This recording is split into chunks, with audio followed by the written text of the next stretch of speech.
is what other out-of-the-box solutions and formats could co-working spaces consider? Okay. Apart from workshops and panels, discussions and interactions and so on, I tried, for example, like informal events, for example, while people were eating in our cafe area, try to make them, you know, like have informal presentations about, I don't know, like their hobbies or what they do on the weekends, or if, I don't know, if they dance or play an instrument. So, for example, we try to put everybody together, and one person would basically share something about their lives and or expertise, and people would able, for example, to interact. So it wasn't a proper panel, it wasn't a proper workshop, and we take the most out of entertaining times, no, like having lunch and talking to your colleagues, for example. And yeah, I think it's not a matter of the format. It's, for me, it's the way you do it. Like we're doing here, you know, we call it conference, but at the same time, yesterday we did an unconference. So I don't think it's a matter of how you call it, but the way you actually do it. I would say, yeah. Do you have any ideas on how to do like events in a different way? You could start with other people who are already doing it. So there's organizers in our cities that are already running groups, and a lot of times they're looking for venues. So meetup.com, tremendous resource, and you can find other groups that are happening in your area, and talk to the organizers of those groups. What the biggest problem meetup.com has, I talk to them about this all the time, is the organizers finding venues for their events. Co-working spaces are great for that. Yeah, but for me, for example, a meetup is as well, like either it's a panel discussion or either it's a workshop. So for me, it's not a different format, it's the same format. But for example, if this question goes like, you're opening a co-working space and you still don't have the community, or you need to create content in order, you know, to build your branding and so on, it found it like really interesting to actually host these meetup events at your co-working space, because it's a way to create content, it's a way to have like a brand awareness, so people come, get to know you, and you get, you know, these 5 minutes times to show them around, to show them your space, to let them know who you are and who you want to be and why you're here. So for me, like with meetups, for example, my experience has been the other way around, you know, like take advantage of them, you know, like choose the ones who are content-wise, you know, important, interesting for me and for the brand I'm trying to create. Invite them to my place and yeah, and have the discussion and show the members, like the attendees around. So like, yeah, but for me again, like a meetup, for example, it's a workshop or it's a panel or it's so for me the format it's the same.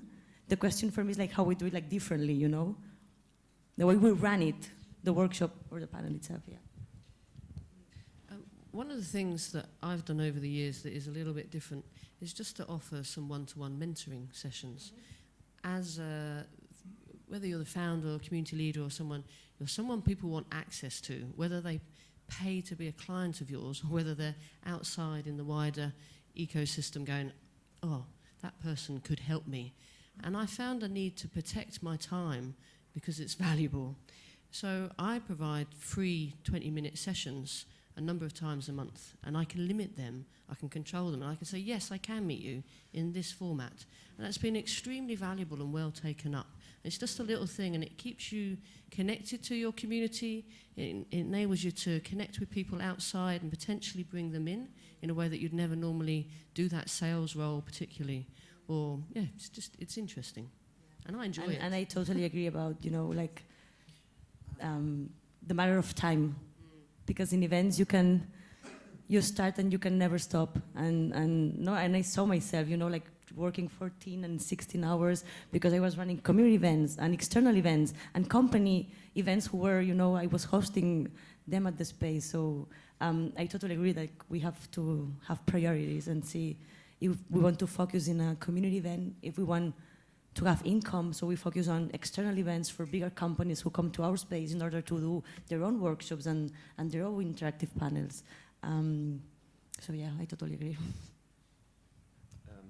So to stay in this retention and sales paradigm, for us, if we want to get new members, those meetups are great, and external events because they bring new people into the house. And then for our members, we categorize the events in roughly, and it's not always either or, but we have the community events, which are breakfasts and barbecues and Christmas dinners. And at the same, they are to network, and then we have the second category, which are more like learning and exchanging knowledge events, and that is what we call office hours, which are mentoring sessions, and paid workshops where we focus on a particular topic like WordPress development, stuff that the people in the community really need to learn. But it's a course of over like a couple of days. And basically, these are the two things that we try to have in mind when we think of the concept of what kind of events we do. And I don't remember anything else. Oh yeah, we used to do a huge yearly festival, which was called People in Beta Festival, which was really serving all the needs. It brought new people to the house.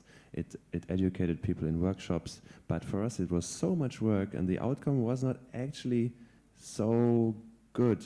And we decided to not do it anymore. Well, I think everything is covered. Just to say that if your events, especially your community events, those want to share knowledge, or sometimes when you bring an expert of a field that you think that your community will be so interested. So, because I did it a lot of times and I failed. And I was like, okay, why they don't come?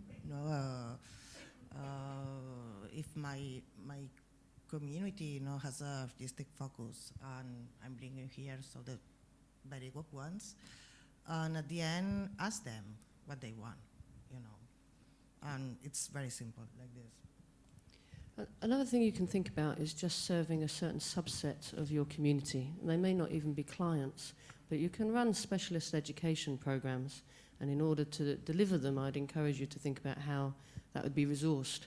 So we have an incubation program for people creating new social change organizations. They cannot afford, these startup social entrepreneurs cannot afford that education program, but someone else can. You just have to sell that to someone else and deliver a program. So there's different ways. You don't have to serve the same people all the time. Broaden out your net.